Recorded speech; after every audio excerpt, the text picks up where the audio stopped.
Podemos sentar.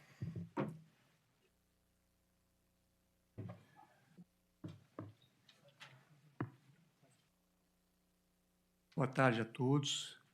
Declaro aberta esta sessão da primeira turma. Cumprimento a nossa decana, ministra Carmen Lúcia, ministro Luiz Fux, ministro Alexandre de Moraes, ministro Flávio Dino. Cumprimento também o doutor Luiz Augusto Santos Lima, subprocurador-geral da República, advogados, advogadas, serventuários, e peço ao senhor secretário que faça, por gentileza, a leitura da ata da sessão anterior. Ata da 11ª sessão ordinária da primeira turma do Supremo Tribunal Federal, realizada em 24 de setembro de 2024. Presidência do senhor ministro Alexandre de Moraes. Presentes à sessão, os senhores ministros Carmen Lúcia, Luiz Fux, Cristiano Zanin e Flávio Dino. Subprocurador-geral da República, Dr.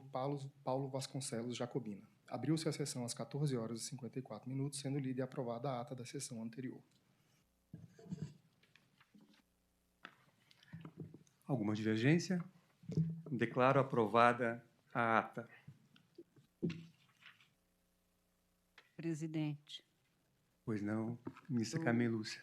Em nome da turma, como decana, eu gostaria de, nessa primeira sessão em que Vossa Excelência preside, apresentar os nossos cumprimentos pela presidência que assume agora, na sucessão do eminente ministro Alexandre de Moraes, dizendo do nosso contentamento de estar sob a presidência de Vossa Excelência. Espero que seja um tempo ótimo para Vossa Excelência na coordenação da turma.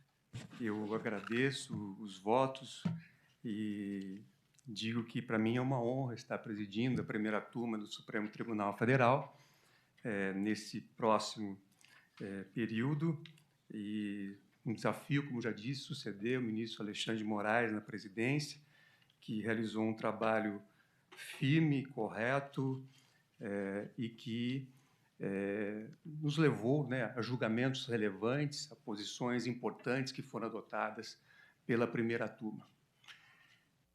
Chamo a julgamento a reclamação 66.343 da minha relatoria. Nesse caso, houve um pedido de destaque do ministro Flávio Dino. O processo começou a ser julgado na sessão virtual do dia 2 de setembro, após os votos. O meu voto como relator do ministro Alexandre de Moraes, a ministra Carmen Lúcia, que negavam o provimento ao agravo regimental, pediu destaque o ministro Flávio Dino. Eu vou fazer aqui uma breve recordação do meu voto. Então, nessa reclamação, aqui trata-se de um agravo regimental contra a decisão que eu julguei procedente, reclamação, para cassar o ato reclamado, determinar que outro seja proferido em observância aos precedentes vinculantes do Supremo Tribunal Federal, firmados nas ADIs 3.392, 3.423, 3.431, 3.432 e 3.520. A discussão de fundo aqui, na verdade, diz respeito à necessidade ou não de comum acordo para a propositura de dissídio coletivo de natureza econômica. Os reclamantes sustentaram a violação aos precedentes vinculantes que eu mencionei, e eu entendi que, de fato, houve a contrariedade a esses precedentes para julgar procedente a reclamação. No voto que já apresentei, eu faço referência à base empírica do acórdão do TRT, que julgou esse dissídio e que afastou os precedentes vinculantes do Supremo Tribunal Federal sob o fundamento de que o Supremo não teria analisado a boa-fé da parte ao se negar a participar do dissídio coletivo de natureza econômica. Porém, na minha posição, no voto que proferi, eu entendo que houve, sim, a violação a esses precedentes É verdade que, quando há situação de greve, a própria jurisprudência do Supremo tem mitigado essa exigência do acordo, do comum acordo para o dissídio coletivo, mas não é o caso, até porque a própria base empírica, como eu já disse, não faz referência em nenhuma situação à existência de greve. Ao contrário, o que se tem notícia é que o próprio TRT, nos autos do dissídio coletivo de greve número tal, decidiu que inexistia contexto de greve naquela oportunidade. Aqui é textual daquele julgamento. No entanto, não há notícia nos autos de que o movimento tenha efetivamente se concretizado. Então, portanto, conforme decidido pelo próprio TRT, não havia contexto de deflagração de greve. A decisão se fundamentou apenas na afirmada inexistência de boa-fé dos agravantes em participar das negociações e não em greve efetivamente deflagrada. Então, nessa visão, entendo que houve a violação aos precedentes mencionados. Eu trouxe também aqui uma decisão do ministro Dias Toffoli na reclamação 44.225 do Piauí, em que Sua Excelência diz textualmente: conforme ventilado na decisão reclamada, o fato do ora reclamante não participar da negociação coletiva de natureza econômica e não conceder a sua anuência para o ajuizamento do dissídio coletivo deve ser interpretado como não satisfeito o requisito do mútuo acordo para o conhecimento do dissídio coletivo número tal, sob pena de subverter o que foi decidido pelo STF nas ADIs que eu já mencionei aqui. Então, nessa linha, eu estou negando provimento ao agravo regimental e passo a palavra ao eminente ministro Flávio Dino, que fez o destaque do caso. Senhor presidente, saúdo Vossa Excelência. Do mesmo modo, desejo êxito na sua gestão à frente da primeira turma. Cumprimento a nossa decana, o ministro Fux, o ministro Alexandre, o Ministério Público, todos os presentes. De fato, nós temos uma mudança da sistemática atinente aos dissídios coletivos em face da emenda 45. Ocorre que, posteriormente à emenda 45, nós tivemos a reforma trabalhista e se produziu a seguinte situação. Outrora, as convenções e acordos coletivos de trabalho tinham a chamada ultratividade. A CLT, com a redação dada em 2017, afastou a chamada ultratividade. Artigo 614, parágrafo 3º. Não será permitido estipular a duração de convenção coletiva ou acordo coletivo de trabalho superior a 2 anos, vírgula, sendo vedada a ultratividade.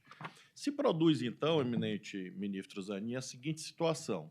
Se não há, de um lado, a aquiescência mútua para o dissídio coletivo, e se, de outro, não há negociação coletiva levada a bom termo, nós teremos uma situação de anomia. Não haverá nenhuma norma coletiva de trabalho, porque, de um lado, não há ultratividade da norma pretérita, de outro, não há nova convenção, porque as partes não assim pactuaram, e, por outro, o dissídio coletivo é impossível. Então, nós teríamos uma situação, prezados colegas, de colapso da relação coletiva de trabalho sem saída possível, a não ser a greve. E isso, a meu ver, me parece um contrassenso. Por isso, não se cuida de rever a orientação do tribunal, com efeito vinculante, mas sim de interpretá-la adequadamente no caso vertente. Nós estamos diante de uma crise da relação de trabalho, consistente exatamente nesses fatores. Não houve convenção coletiva, houve uma assembleia sindical, a ata consta dos autos, no dia 25 de abril de 2023. Nessa assembleia foi reconhecida que não havia convenção coletiva e foi declarado o que foi chamado de estado de greve geral. E é nesse contexto dessa aprovação da deflagração de uma possível greve que houve o ajuizamento do dissídio coletivo. De modo que aí, diante da diretriz hermenêutica que fixei, no sentido de que não pode haver uma crise insanável. Nós não podemos imaginar que o sistema jurídico não tem nenhuma saída para que exista norma coletiva de trabalho, a não ser a greve. Porque se não tem convenção, não tem dissídio, só pode ter greve. Ou seja, a jurisprudência vai incentivar a ocorrência de greves no Brasil.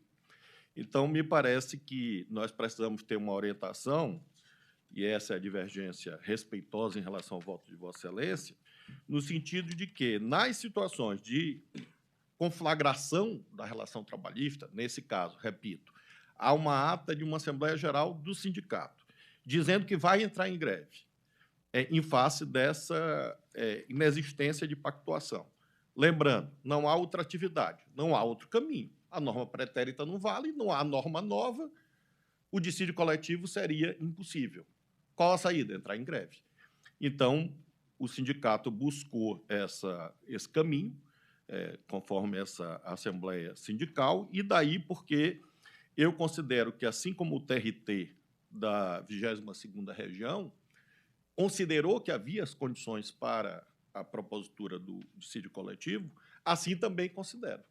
Ou seja, o meu posicionamento, o meu voto dissonante, mas com a esperança, claro, que deixe de ser dissonante, é no sentido de que o TRT, 22ª Região, encarregado do exame, aí sim, do suporte fático, declarou que havia condições para o dissídio coletivo.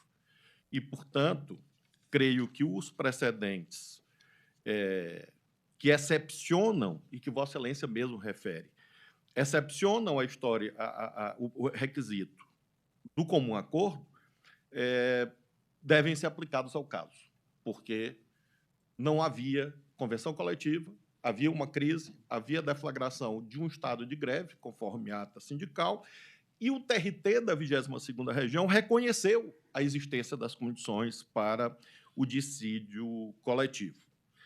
Por isso, considero que a orientação axiológica e constitucional mais adequada ao caso é de considerar que, sim, o dissídio coletivo era possível. Nós temos um precedente do Supremo, né, na ADI 3243, que o ministro Gilmar diz a condição da ação está estabelecida pela Constituição, estímulo às formas alternativas de resolução do conflito. Nesse caso, se provou que não havia solução alternativa possível pela frustração da negociação. Tanto é que houve a deflagração de greve.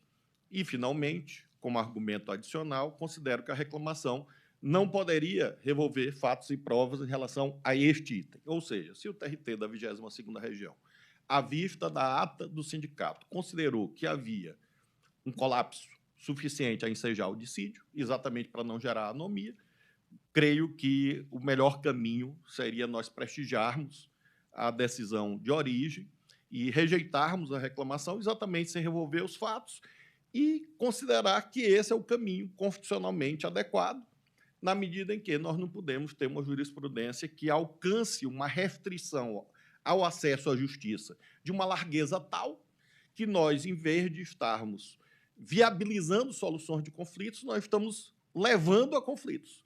Exatamente porque, se não há negociação, não há acesso à justiça, haverá apenas a busca da luta direta, por intermédio da greve. Mesmo que assim fosse, ou mesmo que assim seja, considero que o TRT da 22ª Região agiu acertadamente, porque houve, na Assembleia Sindical, a deflagração da greve, conforme a ata acostado aos autos. Senhor presidente e nobre relator, essa é a razão pela qual, muito respeitosamente, divirjo no sentido da improcedência da reclamação. Agradeço o ministro Flávio Dino. Como vota o ministro Alexandre de Moraes? Boa tarde, presidente. Cumprimento e parabenizo Vossa Excelência, da presidência da turma. Cumprimento a nossa decana, a ministra Carmen, ministro Fux, ministro Flávio Dino, também o doutor Luiz Augusto, subprocurador-geral da República. Presidente, eu ouvi com atenção as razões do eminente ministro Flávio Dino, mas já havia votado, e reafirmo o meu voto, peço todas as vezes a divergência mas me parece que houve o desrespeito aqui do tema 841, julgado em repercussão geral. O nosso tema 841, dentro da análise que se iniciou com a emenda 45, depois com a reforma trabalhista, de privilegiar o negociado, tentar a negociação, o tema 841 diz ser constitucional a exigência de comum acordo entre as partes para ajuizamento de dissídio coletivo de natureza econômica, conforme o artigo 114, parágrafo 2º da Constituição Federal, na redação dada pela emenda constitucional 45. Não houve esse comum acordo, e mais, eu entendo as preocupações do ministro Flávio Dino, mas aqui, e não é necessário, ao meu ver, revolver os fatos, mas sim basta a leitura de como os fatos foram colocados, inclusive pelo TRT. O que houve por parte do sindicato foi um simulacro de tentativa de negociação.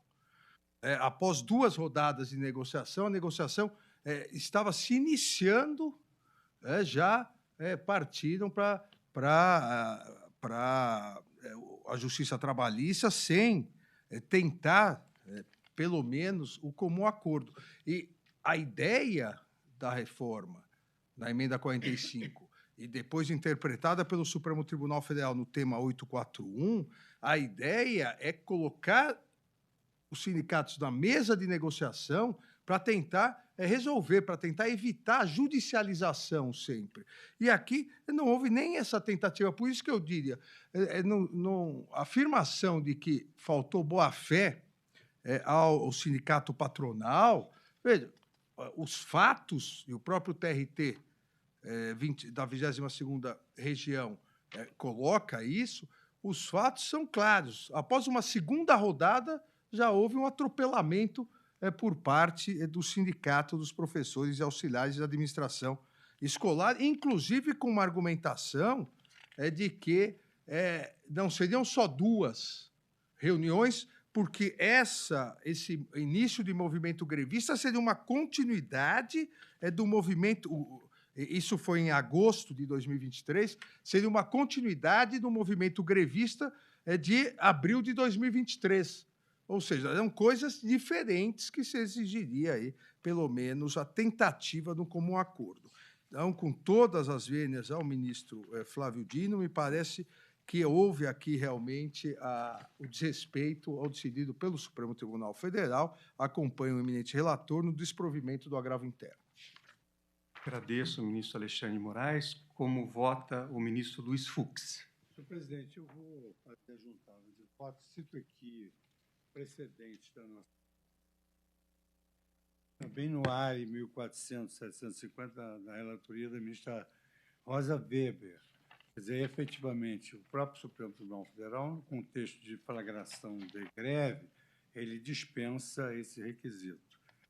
Sorte que eu estou aqui concluindo, tal como já fizera no plenário anterior, e vou manter o voto no sentido de negar provimento ao agravo. Agradeço, ministro Luiz Fux. Como vota a nossa decana, ministra Carmen Lúcia? Presidente, senhores ministros, senhor subprocurador da República, senhores advogados que aqui estão, todos os que participam e que nos acompanham nesta sessão, senhores servidores.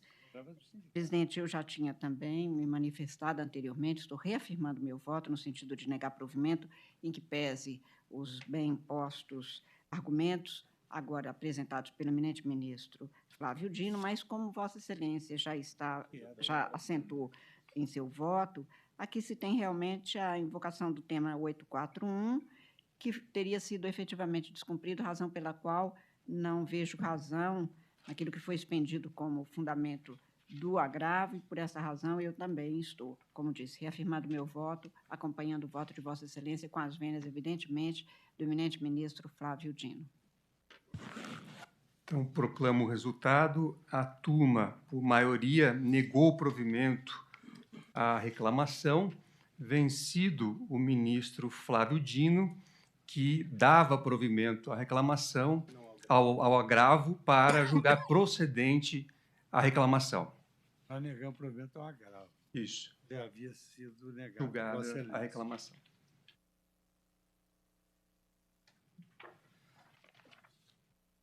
chama a julgamento o recurso extraordinário 1.468.558, relatoria do ministro Alexandre de Moraes. Nesse caso, eu pedi vista, o caso começou a ser julgado na sessão virtual dia 23 de fevereiro de 2024, após os votos dos ministros Alexandre de Moraes, o relator, ministro Luiz Fux, ministra Carmen Lúcia e ministro Flávio Dino, que negavam o provimento ao agravo interno, eu pedi vista e agora trago o meu voto em relação ao assunto.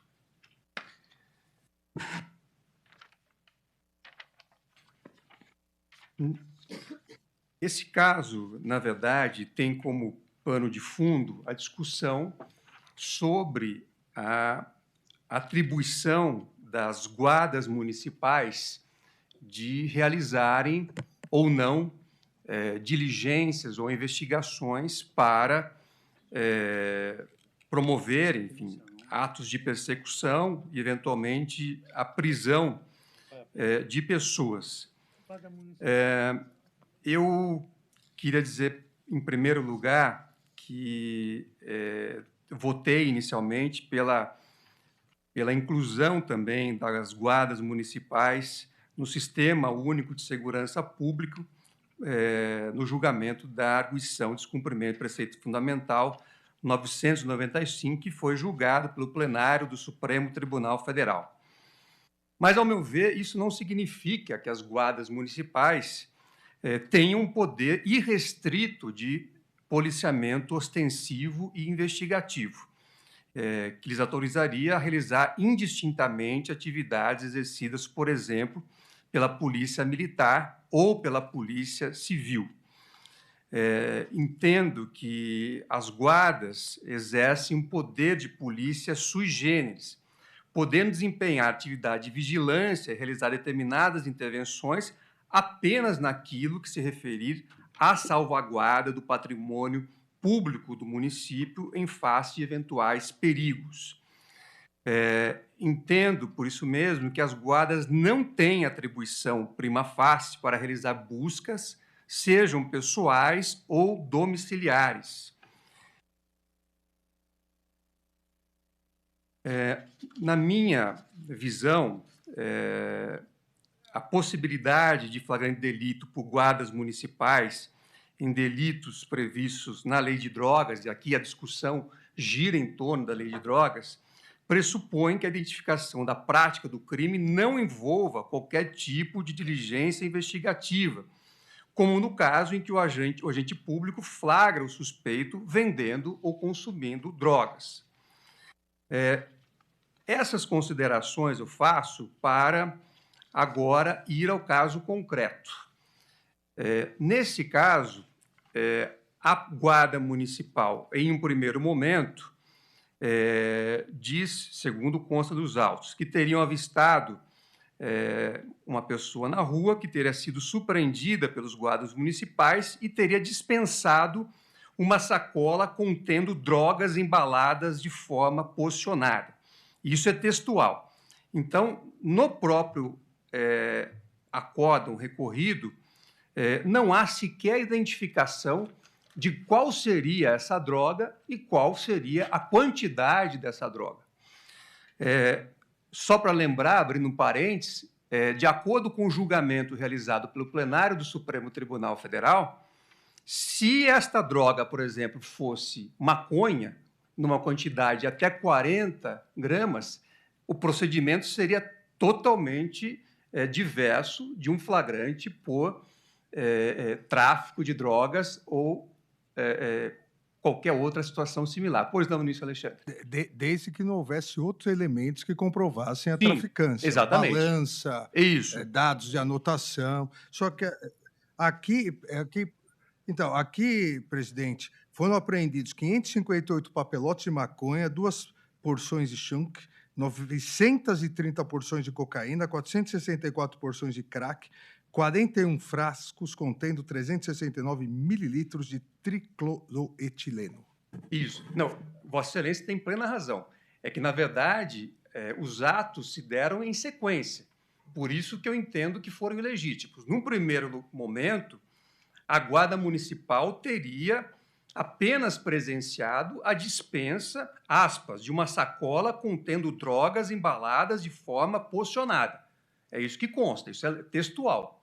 Então, não há aqui a quantidade nem a droga que teria sido supostamente dispensada.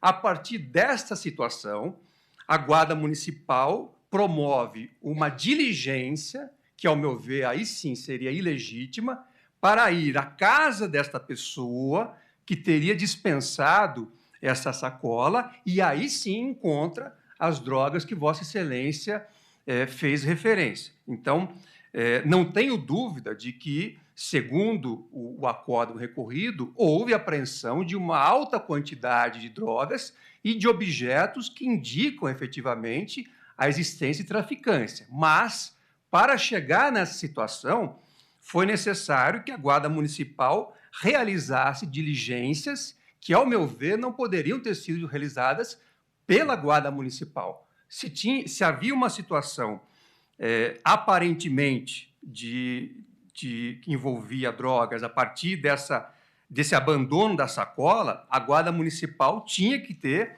chamado a Polícia Militar, e não ela própria, ido à residência da pessoa para fazer a diligência e aí sim fazer a apreensão. Então, a minha divergência, de forma bastante respeitosa, e todos os eminentes ministros já lançaram votos, no sentido de não permitir que esta segunda parte da diligência, ou seja, a diligência na casa da pessoa que teria dispensado a sacola com alguma quantidade de drogas, aí a Guarda Municipal avançar e fazer a diligência para apreender, aí sim, a quantidade de drogas que Vossa Excelência mencionou. Então, na minha conclusão, no meu voto, as guardas municipais, a partir do feixe de atribuições que lhes foram conferidos pela Constituição, elas têm poderes de polícia sui generis que lhes permitem realizar patrulhamentos e diligências apenas o que se referir à proteção de bens, serviços e instalações municipais.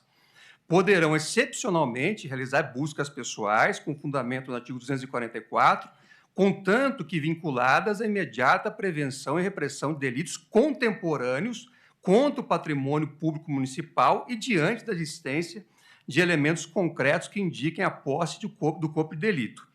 Poderão realizar prisão em flagrante, assim como qualquer do povo, nas situações em que o autor esteja efetivamente cometendo a infração penal, tenha acabado de cometê-la ou tenha perseguido logo após a sua prática, mas não tem atribuição para avaliar a fundada suspeita de posse de corpo de delito em crimes diversos daqueles que protegem o patrimônio público, não podendo, nesses casos, realizar busca pessoal ou domiciliar com fins investigativos.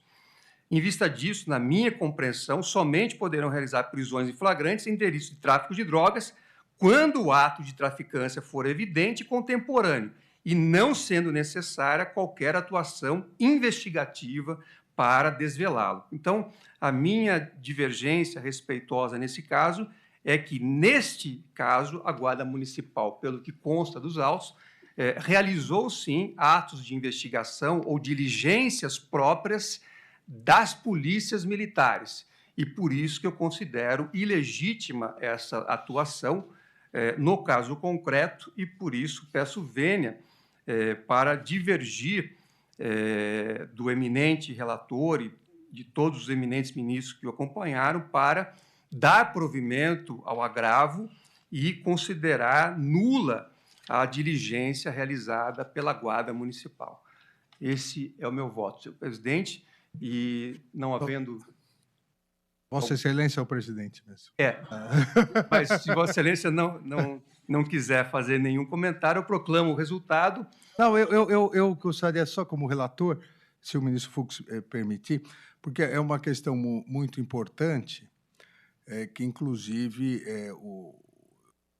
mesmo com reiteradas decisões, nosso Superior Tribunal de Justiça continua em alguns casos idênticos desrespeitando o posicionamento majoritário do Supremo Tribunal Federal. Não há dúvida, e Vossa Excelência deu voto de desempate, inclusive, na questão das guardas civis. O SUSP, o Sistema Único de Segurança Pública, que foi criado em 2018, o SUSP trouxe para dentro do sistema de segurança as guardas civis metropolitanas ou guardas civis municipais. Hoje, para se ter uma ideia, nós temos aproximadamente 550 mil homens nas guardas civis no Brasil todo. É um contingente que não pode ser desprezado para fins de segurança, ainda mais na atual situação de insegurança pública em que nós vivemos. Ao mesmo tempo, não há nenhuma dúvida, e Vossa Excelência bem colocou, que cada ente do sistema de segurança tem as suas atribuições. Nós ainda não discutimos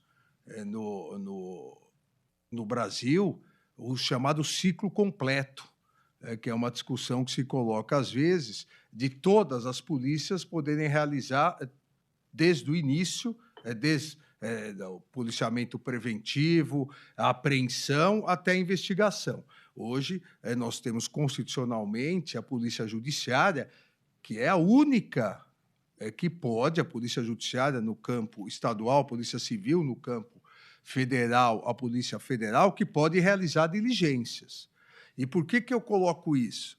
É porque os fatos aqui narrados, e essa é a divergência com Vossa Excelência, os fatos aqui narrados, a meu ver, não são de diligências e não são de investigação, porque senão nem a Polícia Militar poderia realizar. E isso ocorre, enquanto nós estamos aqui na sessão, nesse momento, eu diria que milhares de situações idênticas estão ocorrendo. Milhares de situações, nem centenas, durante essa tarde toda, em que a Polícia Militar, às vezes a Polícia Civil, mas mais a Polícia Militar e a Guarda Civil, elas se defrontam com alguém que está traficando, como no caso, verificam a situação com sacola, em locais que já são conhecidos como boca de fumo, muitas delas perto de escolas, e por isso a presença massiva das guardas civis. Hoje há, por parte da Confederação das Guardas Civis, em conjunto com os prefeitos, a ideia de se voltar ao que era antigamente uma parte da força pública, ou seja, cada escola ter a sua viatura, ter os seus policiais, exatamente para evitar o tráfico de drogas perto das escolas. E tanto a Polícia Militar quanto a Guarda Civil, quando verificam isso, vão realizar a busca pessoal, e vão realizar a busca pessoal com base em dados empíricos, mas que a jurisprudência admite. Nós temos aqui na Corte, já que, desde que devidamente justificada a busca pessoal, ou seja, atitude suspeita, boca de fumo, entregando coisa, pegando dinheiro, isso justifica a busca pessoal. A partir da busca pessoal, encontrando entorpecentes na sacola, nós estamos no flagrante permanente, porque, na verdade, na sequência, e geralmente isso ocorre em tráficos perto, principalmente de escolas, perto de outros locais, as casas são próximas, para que esses traficantes não sejam pegos com grande quantidade, eles vão até a casa, pegam um pouco, vende, vai até a casa, pega um pouco. Então, o combate a esse tráfico se dá num flagrante permanente. Não houve, e concordo com Vossa Excelência, a Guarda Civil não poderia, ela, cumprir um mandado de busca e apreensão.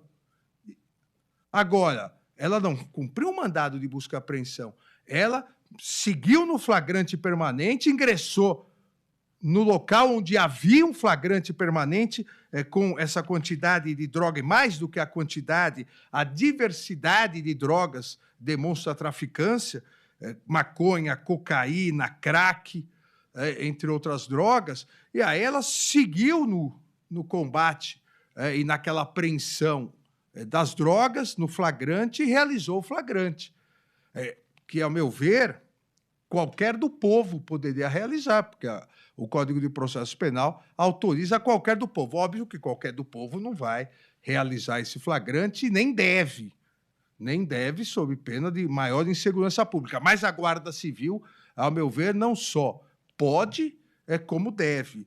Então, aqui eu pedi a palavra, presidente, para dizer que o que mais me parece importante de apontar na divergência, uma vez que há muita convergência nos nossos posicionamentos, mas o que mais me parece importante é dizer que condutas como essa da Guarda Civil, no flagrante, busca pessoal em virtude de características clássicas de flagrante delito, e a sequência do flagrante permanente dentro de uma casa ou num estabelecimento, que isso não configura diligência ostensiva ou investigativa, sob pena de contaminarmos todas as provas também produzidas pela Polícia Militar, porque a Polícia Militar também não pode realizar investigação. A investigação é da Polícia Judiciária. E aqui me parece que isso não houve. Então, pedindo vênia a Vossa Excelência, mantenho o voto, dando provimento ao recurso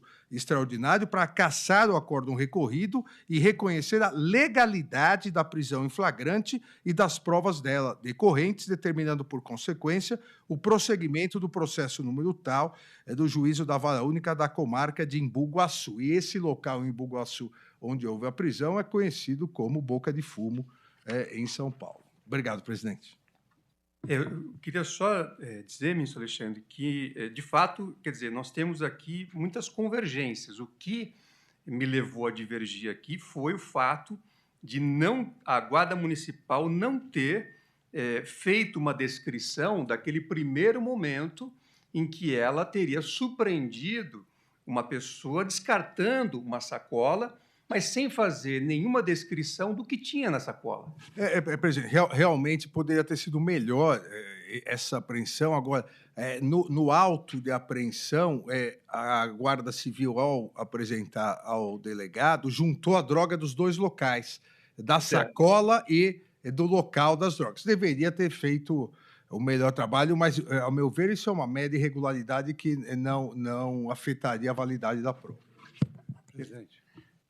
Pois não, ministro Bem, Luiz Fux. pela ordem, eu queria pedir vênia a Vossa Excelência, mas entendo a preocupação de Vossa Excelência. Estrito senso não é competência da Guarda Municipal, à luz do artigo 144, parágrafo 8º da Constituição Federal.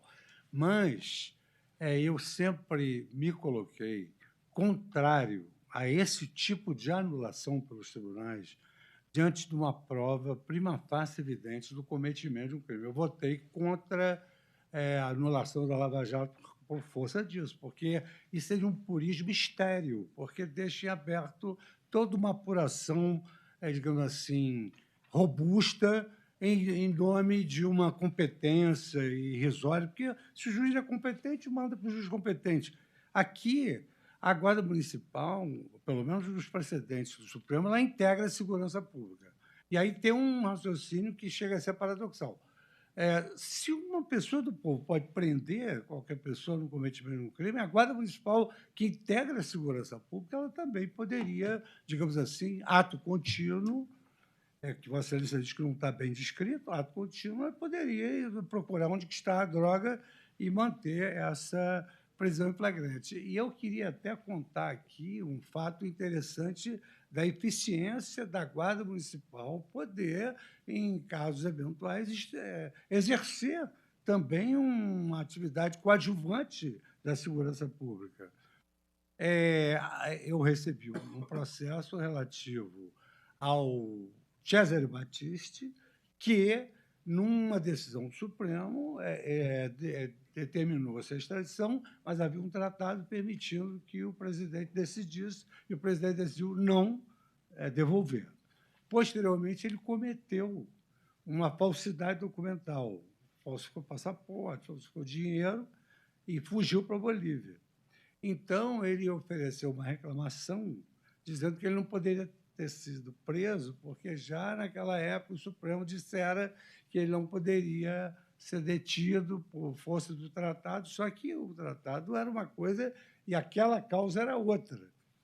Aquela questão decidiu-se no âmbito do Executivo que ele sofreria uma perseguição política, porque era crime político.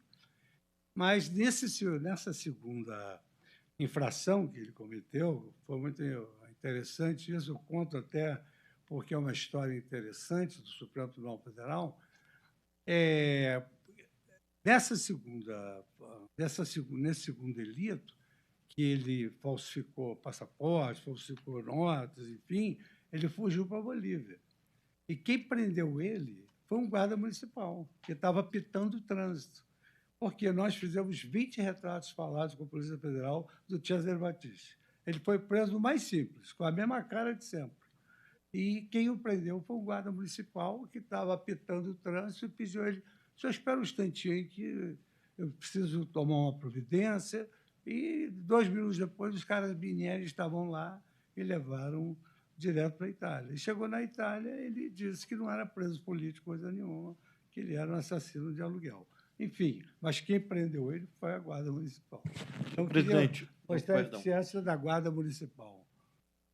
Senhor presidente, apenas em homenagem à divergência de Vossa Excelência, como sempre muito qualificada, mas esse julgamento se insere numa longa sequência de casos em que nós temos interpretado o alcance do 144 da Constituição e a consequente inserção da Guarda Municipal no Sistema Único de Segurança Pública à luz da Lei 13.675, de 2018.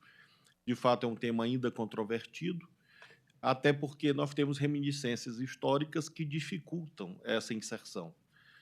Todos nós sabemos que o nosso federalismo nasce da coroa portuguesa e do Estado Nacional e, portanto, em moldes diferentes dos Estados Unidos da América. E, por isso mesmo, talvez, sempre houve muita dificuldade com essa ideia de agentes públicos municipais. O nosso ilustríssimo antecessor, Vitor Nunes Leal, quando escreveu o Coronelismo, Enxada e Voto, mostrava exatamente essas dificuldades dos entes locais. Se nós compararmos essa obra fundamental na ciência política brasileira com a Democracia na América, de Tocqueville, nós vamos encontrar exatamente conformações bem diferentes acerca do poder local. Talvez essa historicidade explique certa dificuldade que nós temos nesse terreno da segurança pública. Eu tive a honra de administrativamente comandar polícias estaduais e as polícias federais. E posso afirmar que há ótimos agentes em todas elas, como também há nas guardas municipais.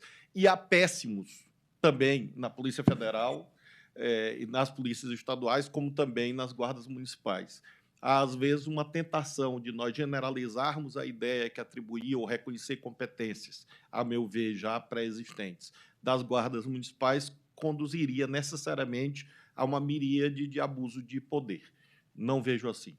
Eu creio, ao contrário, que nós temos que prestigiar as instâncias locais nessa arquitetura do SUSP.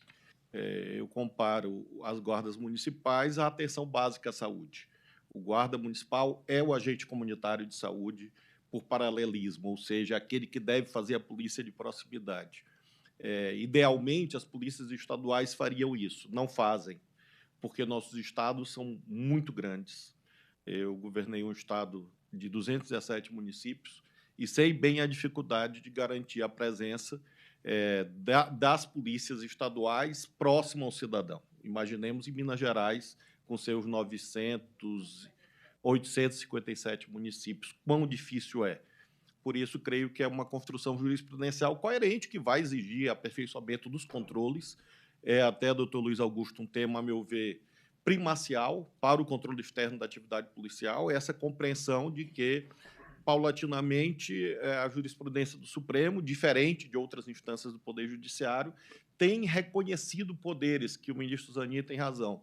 Não são idênticos à da Polícia Civil, da Polícia Militar, mas, sobretudo, nesses casos de flagrante delito, nós quase que assimilarmos a compreensão de que, se qualquer do povo pode, a Guarda Municipal pode. Então, mesmo no caso do sacrossanto recinto do domicílio, a Constituição, no 5º 11, garante que, em flagrante delito, essa santidade seja derrogada por outra, qual seja o interesse na repressão imediata de um delito em curso.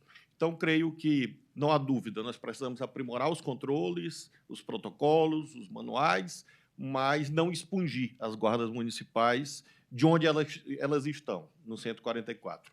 Temos uma disputa hermenêutica sobre aquela tríade de bens, interesses, logradores municipais, etc. Nós mesmos já nos defrontamos com isto e eu acentuei na época, aqui na primeira turma, que é muito difícil nós cobrarmos essa operação hermenêutica complexa na situação concreta. Nós julgamos aqui o caso de um flagrante de uma senhora, quer dizer, de um cidadão que tinha subtraído a bolsa de uma senhora. E o debate era exatamente esse. Mas isso desborda ou não das atribuições da Guarda Municipal?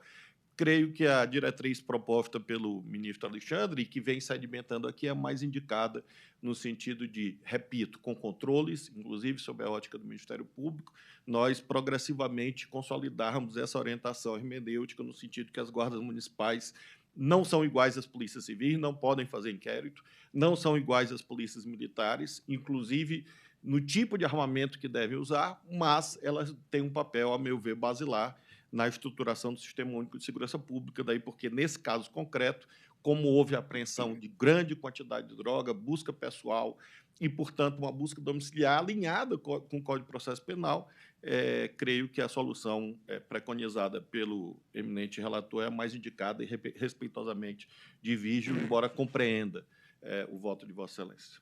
Presidente, a questão da quantidade é importante, a diversidade, porque, às vezes, presidente, pessoas mal intencionadas dizem que o Supremo Tribunal Federal liberou o tráfico de drogas ao, na verdade, fazer justiça e igualdade entre as pessoas. Nós tínhamos vários casos em que pessoas jovens, sem estudo e pretas, com 40 gramas eram considerados traficantes, 40 gramas de maconha.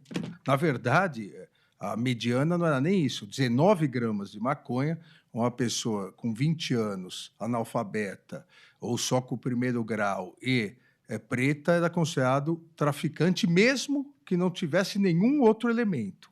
Enquanto alguém com mais de 30 anos, com curso superior e branco, só era considerado com 60 gramas, ou seja, ou consideraríamos 19 para todos ou 60 para todos, e nós ficamos na mediana de 40, desde que não haja, por isso que eu fiz questão de repetir aqui, desde que não haja outros elementos. Se tiver com 1 grama e balança anotando dinheiro, é tráfico, se tiver na condição de traficância. E aqui, além da diversidade de drogas, só de cocaína, quase meio quilo.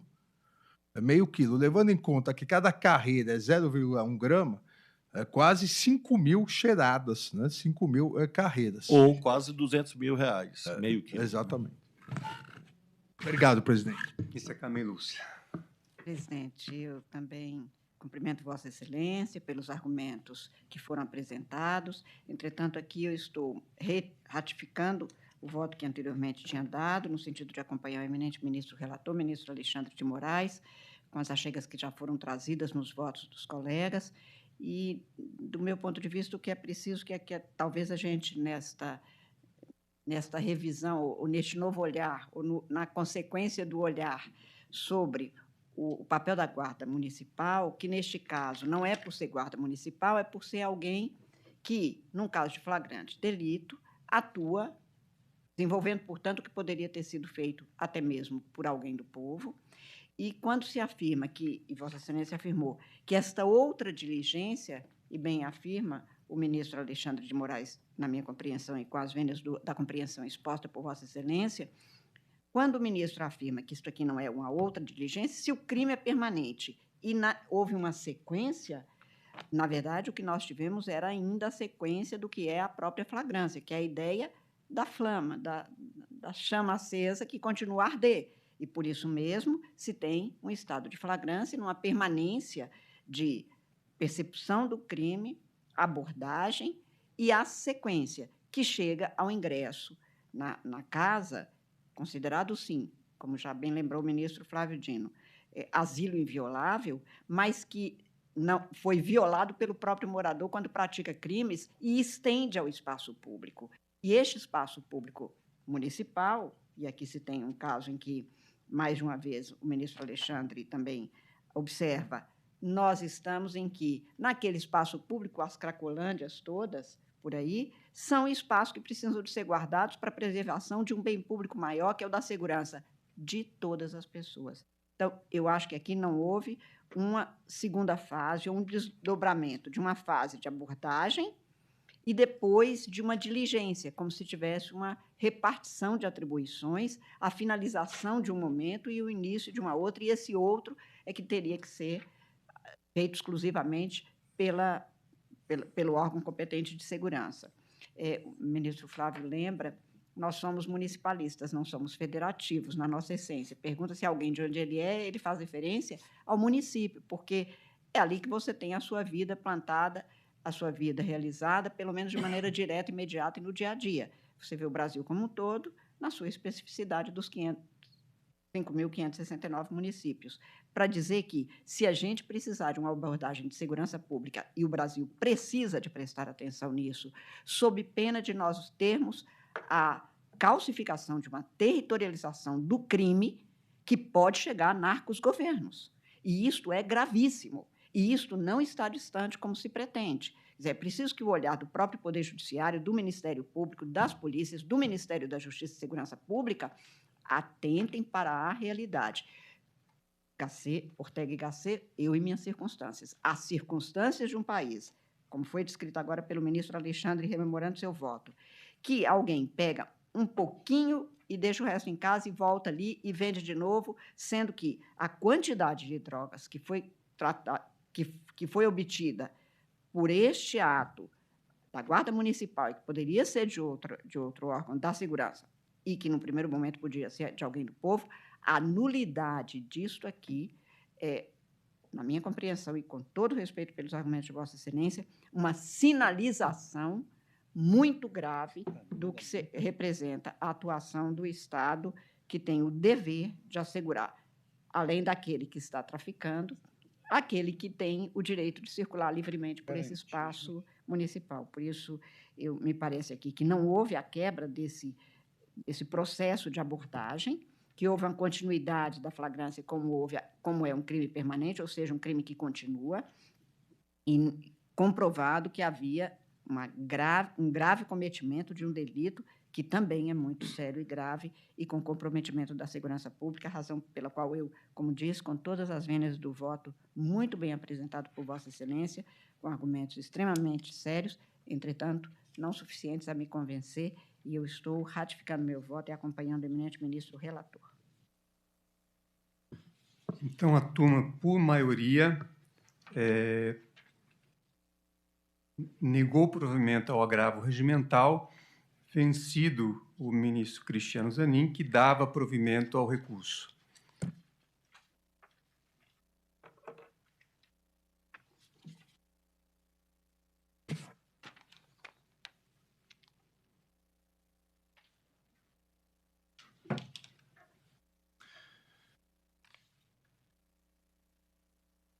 Presidente, eu gostaria só de antecipar 2 casos subsequentes que, após o voto de Vossa Excelência, que é relator e do destaque, eu queria,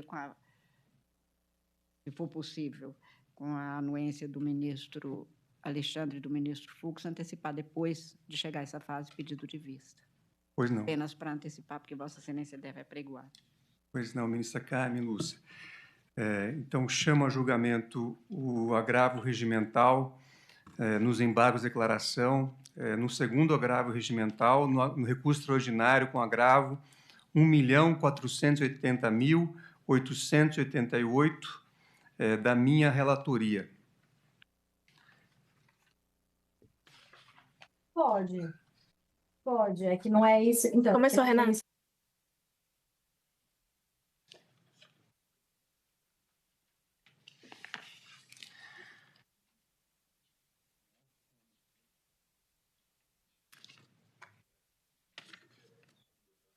Nesse caso, é um agravo regimental que foi interposto contra a decisão que proferi para dar provimento a recurso extraordinário, a fim de reconhecer, com observância da jurisprudência do Supremo Tribunal Federal, a validade da resolução da diretoria colegiada da Agência Nacional de Vigilância Sanitária, Anvisa, especificamente em relação à Resolução 24 de 2010. O agravante aqui sustenta que, em momento algum, a ADI 4874, que foi julgada pelo Supremo Tribunal Federal, examinou a RDC 24, ou discutiu se a Anvisa poderia editar normas em matéria de propaganda e publicidade de alimentos e bebidas não alcoólicas, obrigando a veiculação de cláusulas de advertência associando o consumo de tais produtos a doenças crônicas variadas. Registra ainda que alimentos e bebidas não alcoólicas não são produtos equiparáveis a cigarros e produtos de tabaco, substâncias psicotrópicas e medicamentos, nem no mundo real, nem no plano constitucional e legal. Então, requer o provimento do recurso para que seja reconhecida a invalidade formal da Resolução 24 de 2010 da Anvisa. Esse processo foi colocado na pauta de julgamento virtual da primeira turma, que teve início em 16 de setembro de 2024 e foi destacado pelo eminente ministro Flávio Dino. Eu deferi aqui o ingresso de vários amici curiae e, para relembrar o meu voto, antes de passar para o ministro Flávio Dino, eu recordo que, em primeiro lugar, que a saúde é um dos direitos sociais elencados no artigo 6º da Constituição Federal, dos quais também destaco a alimentação, a educação e a proteção à infância, entre outros. Além disso, o texto constitucional ainda destina uma seção exclusiva à saúde, que logo em seu artigo inicial, o artigo 196, dispõe que a saúde é direito de todos e dever do Estado, garantido mediante políticas sociais e econômicas que visem a redução do risco de doenças e de outros agravos. Na Constituição, ainda encontra-se previsto o Sistema Único de Saúde, o artigo 198, cujas diretrizes é a prioridade para ações preventivas. O SUS é regulamentado pela Lei 8.080 e traz ações de vigilância sanitária como um dos campos de sua atuação. Para tanto, o texto constitucional confere ao SUS, entre outras atribuições, o de fiscalizar e inspecionar alimentos, compreendido o controle nutricional, bebidas, águas, consumo humano.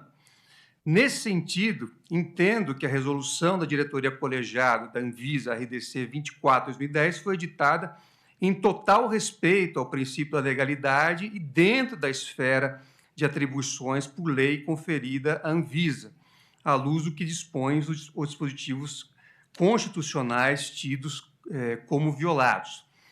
Lembro que a subprocuradora-geral da República, doutora Cláudia Sampaio Marques, em parecer apresentado nesses autos, destacou, textual, a questão aqui discutida tem magnitude constitucional e diz com a validade da resolução expedida pela Anvisa no exercício de sua competência regulamentar, com fundamento no artigo 7º da Lei 9.782 de 99, já declarada constitucional por essa Suprema Corte no julgamento das citadas ADIs 4874 e 5631, de Sua Excelência. Entendo que tem razão a eminente Procuradora-Geral da República, pois o plenário do Supremo Tribunal Federal, ao julgar a ação direta de inconstitucionalidade 4874 da relatoria da eminente ministra Rosa Weber, julgou improcedente o pedido de interpretação conforme a Constituição, dos incisos 3 e 15 do artigo 7º da Lei 9782, que cuida da competência normativa da Anvisa, e quanto ao pedido subsidiário de inconstitucionalidade da RDC Anvisa 14 de 2012, declarou a constitucionalidade da resolução que tratou da proibição da importação e comercialização de produtos fumígenos derivados do tabaco contendo aditivos. Aqui eu transcrevo a ementa daquele julgado.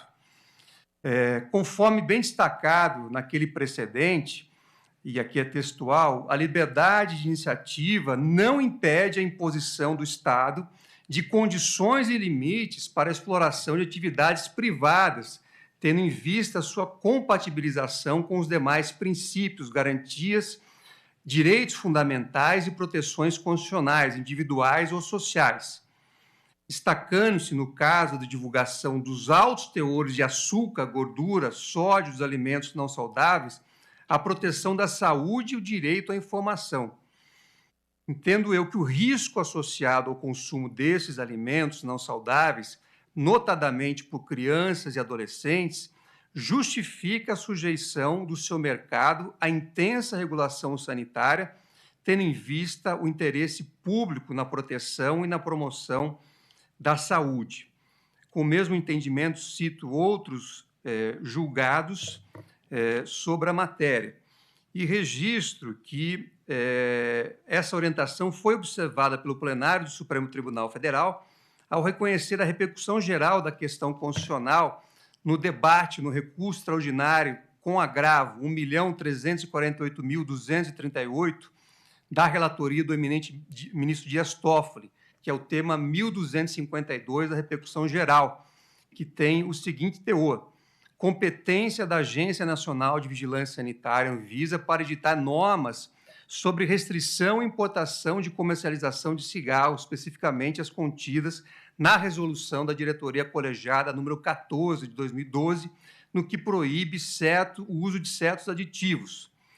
Transcrevo aqui, por oportuno, o seguinte trecho: recurso extraordinário com agravo, direito constitucional e direito administrativo, comercialização de cigarros, restrição definida na resolução da diretoria colegiada 14 de 2012, competência normativa da Agência Nacional de Vigilância Sanitária, Anvisa, princípio da legalidade, ADI 4874, precedente, matéria constitucional.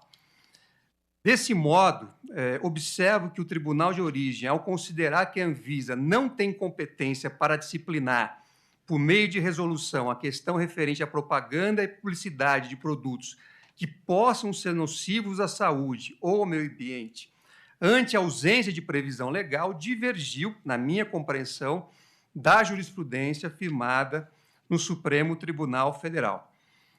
Entendo que esse caso é semelhante ao que foi julgado pelo plenário, com a diferença de que aqui discute-se a atribuição da Anvisa para editar normas sobre a oferta, propaganda, publicidade, informação e outras práticas correlatas, cujo objetivo seja a divulgação e a promoção comercial de alimentos considerados com quantidades elevadas de açúcar, de gordura saturada, de gordura trans, de sódio, de bebidas com baixo teor nutricional, conforme especificamente mencionado na resolução Anvisa número 24.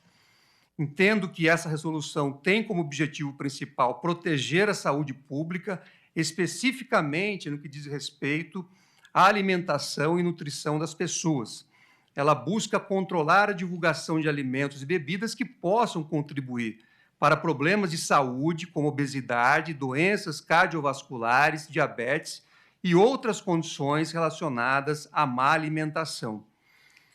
Ressalto ainda que, em 2020, a Organização Mundial da Saúde, ao fixar o marco de referência sobre a dimensão comercial dos determinantes sociais da saúde na agenda de enfrentamento das doenças não transmissíveis, recomendou a adoção de um conjunto de políticas fiscais e de regulação baseadas em evidências para a redução do consumo de produtos não saudáveis, como tabaco, álcool e ultraprocessados, sugerindo medidas como aplicar proibições ou restrições abrangentes à publicidade, patrocínio e promoção de alimentos e bebidas direcionados a crianças e adolescentes, aplicar proibições e restrições à comercialização de alimentos ultraprocessados em escolas, implementar a rotulagem nutricional frontal obrigatória com base nas melhores evidências. Além disso, observo que em 2014, os Estados-membros reuniram-se no 53º Conselho Diretor da Organização Pan-Americana de Saúde, OPAS, e aprovaram por unanimidade o Plano de Ação para a Prevenção da Obesidade em Crianças e Adolescentes. O referido documento tem como meta, textual, conter a epidemia de obesidade em rápido crescimento em crianças e adolescentes, para que as taxas anuais de prevalência nos países não continuem aumentando.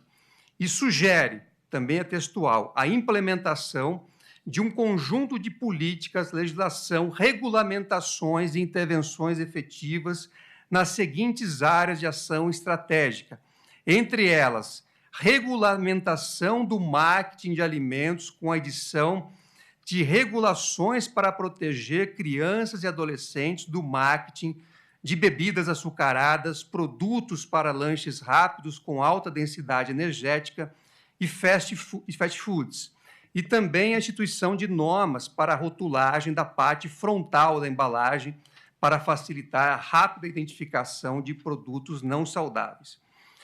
Sobre a exposição de crianças ao anúncios de alimentos não saudáveis, a Unicef elaborou o relatório Key Barriers to Food Marketing Regulation, no qual analisou anúncios de televisão, rádio, internet e redes sociais, identificando ainda que 70% das crianças estão expostas a anúncios de medicamentos de alimentos não saudáveis, como fast food, bebidas açucaradas e doces, recomendando uma regulamentação mais rigorosa no marketing de alimentos para crianças, tais como a adoção de rotulagem nutricional clara e informativa em todos os alimentos.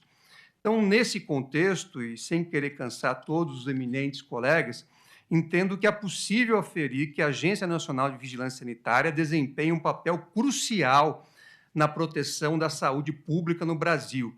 E uma das suas competências fundamentais é o controle e fiscalização da propaganda de produtos submetidos ao regime de vigilância sanitária, entre eles os alimentos, tal como consta no artigo 7º, inciso 26 da Lei 9782 de 99. Essa responsabilidade é essencial, especialmente considerando a crescente preocupação com os impactos da alimentação na saúde e na população, notadamente pela obrigatoriedade imposta pelo texto constitucional em promover políticas sociais e econômicas que visem a redução do risco de doenças e outros agravos, garantindo, assim, o direito à saúde, considerados pelo Constituinte como ações de relevância pública, cabendo ao poder público dispor, nos termos da lei, a sua regulamentação, fiscalização e controle. É o que está no artigo 197.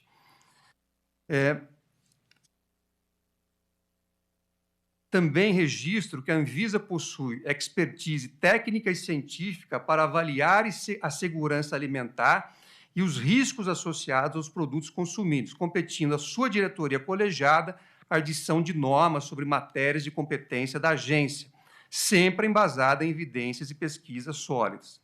Além disso, a regulamentação de publicidade de alimentos que podem causar danos à saúde é medida necessária para combater problemas como obesidade, diabetes e doenças crônicas. Propagandas enganosas ou excessivamente atraentes podem influenciar o comportamento dos consumidores, especialmente crianças, que são suscetíveis a mensagens persuasivas. Assim, a atuação da Anvisa é vital para garantir, na minha compreensão, que as informações veiculadas sejam claras, precisas e não induzam o consumo de produtos prejudiciais. Por fim, o poder regulamentar de propaganda de alimentos, ao regulamentar a propaganda de alimentos, a Anvisa atua em consonância com as políticas de saúde pública e direitos dos consumidores.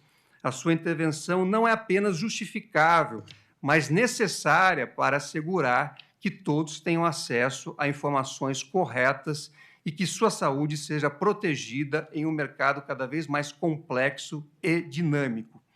Então, por esses fundamentos, é que eu neguei provimento ao agravo regimental, considerando que compete à Agência Nacional de Vigilância Sanitária, Anvisa, editar normas sobre propaganda, publicidade, informação de alimentos com alto teor de açúcar, gordura saturada ou trans, sódio e bebidas com baixo teor nutricional, especificamente as contidas na resolução da diretoria colegiada número 24 de 2010. Então, esse é o meu voto e passo a palavra ao eminente ministro Flávio Dino, que pediu destaque deste processo. Senhor presidente, a ministra Carmen anunciou a intenção de pedir vista e eu gostaria de consultar Vossa Excelência e ela própria, que eu gostaria de aguardar a vista dela. Mas se ela quiser que eu vote, eu voto. Ou seja, ela manda na hora que eu voto. Se a senhora quiser que eu vote agora, eu Eu voto. adoro um homem dizer que eu posso mandar nele. Eu treino nem lá em casa calcula o todo dano. dia com a minha esposa e dá Pois certo. é, e aí 2 deve ser até melhor. Mais uma que só quer mandar. Claro que eu concordo integralmente em trazer o voto vista e depois ouvirei de toda sorte o voto do ministro com gosto e, se for o caso, reajusto também, ainda que depois de um estudo. E, antes de trazer, eu encaminharia aos ministros o voto a que eu chegar, presidente. Pois não. Sendo assim, com a aquiescência dela, eu aguardo a vista. Pois não. Os eminentes ministros desejam aguardar também o retorno da vista. Então, o julgamento aqui declaro...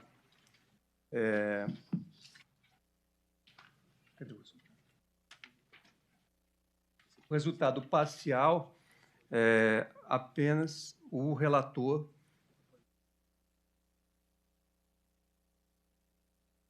após o voto do ministro relator, que negava provimento ao agravo, pediu vista à ministra Carmen Lúcia. Esse é o resultado parcial do julgamento.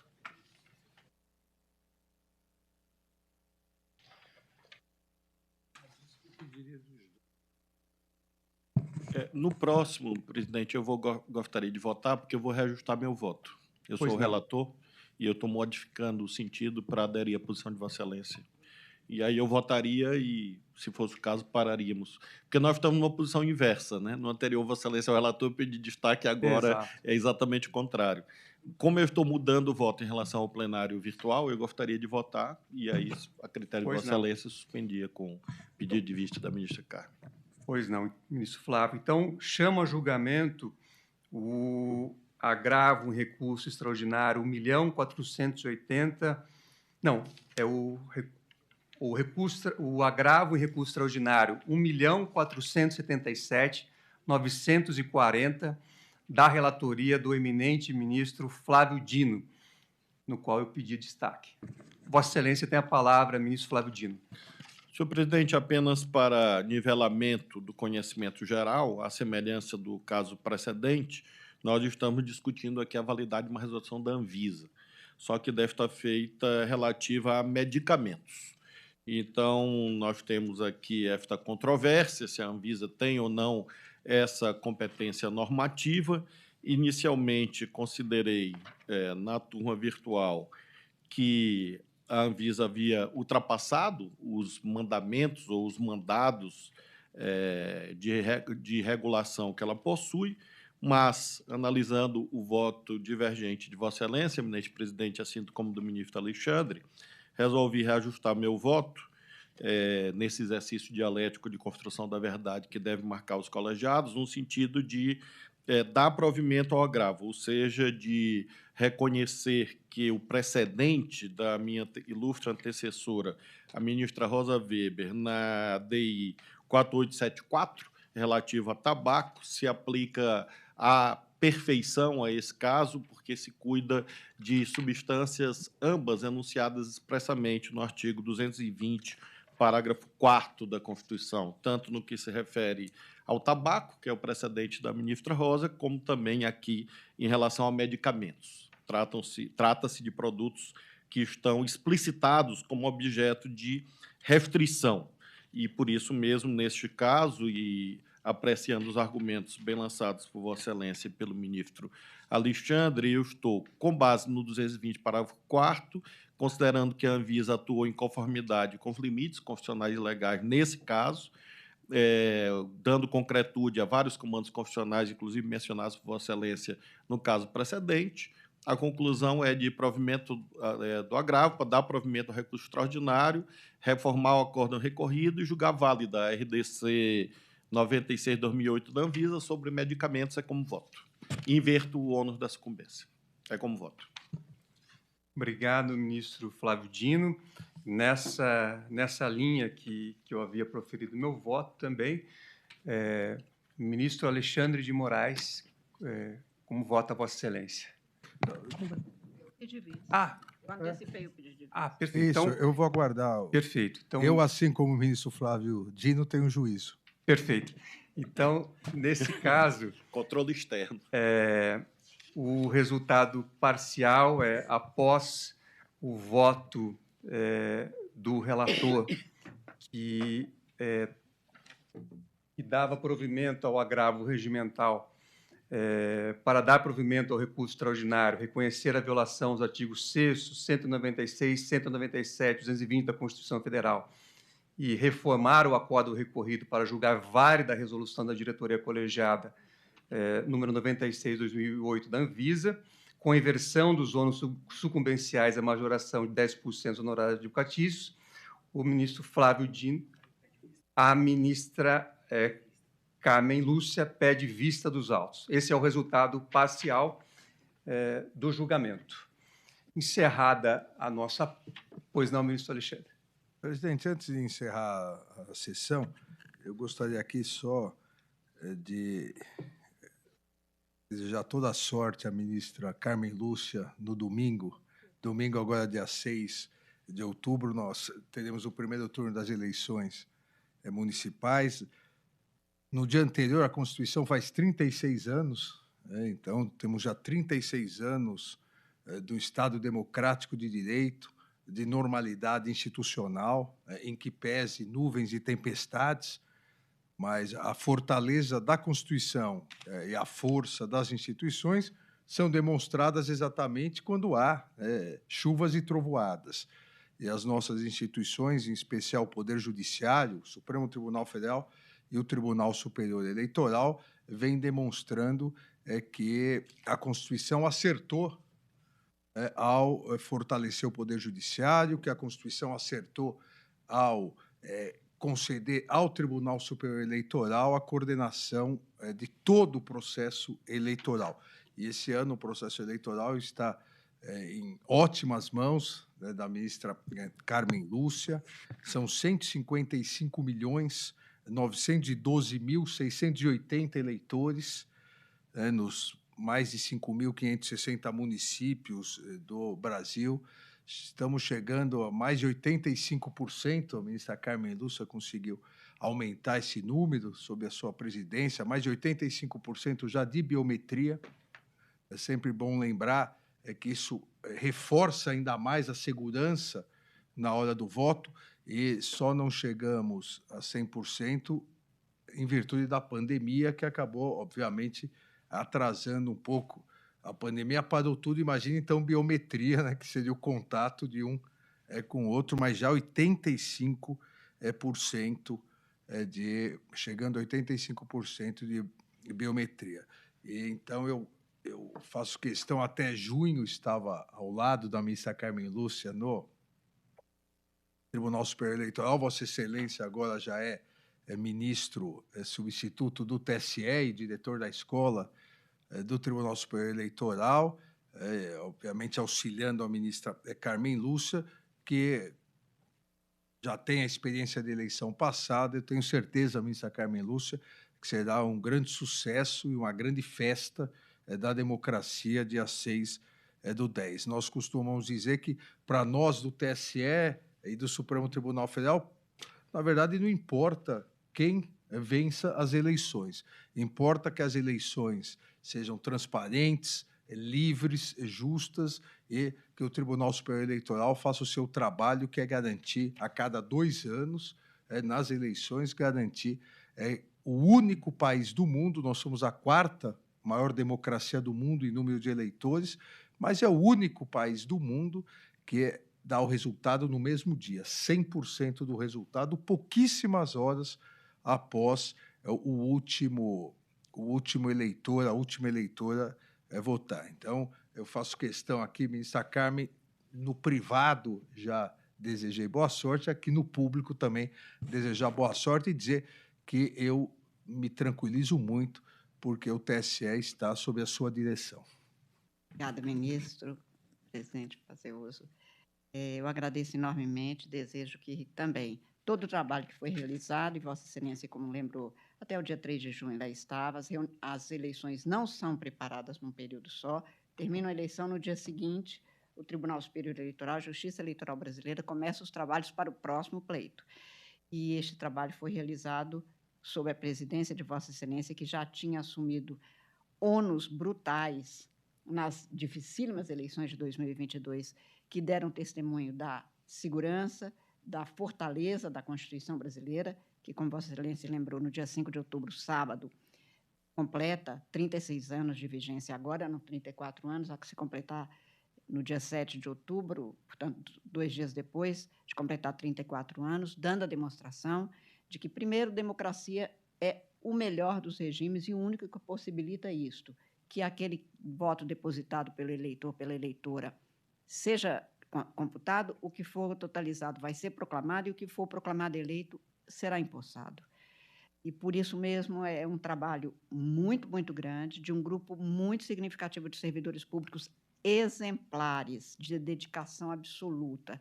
Tivéssemos nós, em todos os recantos do Brasil, um servidor público com a qualidade do servidor eleitoral, e nós teríamos realmente modelo em vários órgãos e instituições no Brasil. E eu tenho a agradecer a Vossa Excelência, ministro Alexandre, que realizou todo este trabalho de preparação, deixando, portanto, uma tarefa que não é fácil, porque todos aqueles que já passaram pelo Tribunal Superior Eleitoral, o ministro Fux, os que virão, o ministro Flávio Dino, o ministro Cristiano Zanin saberão, não é tarefa fácil, é uma tarefa muito difícil a de ser juiz eleitoral neste período. Nós temos desafios sempre inéditos, cada eleição é uma eleição. O ministro Flávio Dino lembrava o Vitor Nunes Leal, do coronelismo inchado e voto. Eleição municipal é dificílima, os números são impressionantes, 465 mil eleitores, é quase meio de candidatos, é quase 500 mil de candidatos, cujos nomes e condições pelo título eleitoral são divulgados na maior plataforma do planeta, que é a Divulga Cand, para os eleitores, para o público saber quem está se candidatando, qual a condição da candidatura, se há alguma pendência. E isto realmente é um trabalho único, a despeito de sermos uma das 4 maiores democracias, é a única que apresenta este quadro em tempo real como temos. Só para se ter uma ideia de um dos dados, ministro Alexandre, que trabalhou para que isso acontecesse, nós temos hoje, dia 1º de outubro, 95,56% das contas dos candidatos, das contas parciais, já prestadas, e já mais de 56% examinadas por um dos órgãos, assessoria de prestação de contas, devidamente examinadas. Dos partidos políticos, só 2 ainda não apresentaram em cumprimento às resoluções e à legislação os dados para que já sejam em tempo real, portanto, verificados pelas cidadãs, pelos cidadãos e já submetidos a exame, o que é algo realmente de transparência, de publicidade, de controle da cidadania. Juiz, nem Supremo, nem TSE, nem juiz nenhum faz milagre. Quem faz milagre é a cidadania quando atua e transforma o que ela quer pelo poder do voto democrático e livre. Eu espero muito que tudo dê certo. O previsível está cuidado, o imprevisível é num espaço que já não é nosso, mas a gente espera contar também com os melhores espíritos para que o imprevisível seja possível de ser superado se sobrevier. Mas eu tenho muito a agradecer ao Supremo, a todos os ministros, e de uma forma muito especial a Vossa Excelência, ministro, que muito me ensinou na presidência, na sua presidência, e que continua sendo um grande parceiro, Vossa Excelência sabe, continuo o tempo todo recorrendo a todos os ministros do Supremo, e o meu recado ao Brasil neste dia, como juiz eleitoral, é: compareçam, votem, o voto é necessário, o voto é a sua expressão de cidadania ativa, participante. Isso é necessário para que a gente continue a ter as instituições constitucionalmente estabelecidas e civicamente atuantes. Muito obrigada mais uma vez. Obrigado, ministra Carmen Lúcia. Concedo a palavra ao eminente subprocurador-geral da República, Dr. Luiz Augusto Santos Lima. Apenas em meu nome próprio, e aqui representando o Ministério Federal, registrar a enorme satisfação de estar nessa primeira. Bem, desejando que o privilégio de privar de sucesso até pela sua gentileza de comunicação. Ministra, sucesso nesse pleito que é, sim, o símbolo. Agradeço ao doutor Luiz Augusto Santos Lima. Também eu desejo à eminente ministra Carmen Lúcia toda a sorte na condução dos trabalhos, né, nessa data tão relevante, que será o próximo domingo para a democracia do nosso país. E não tendo mais nenhum processo na pauta, declaro encerrada a sessão. Boa tarde a todos.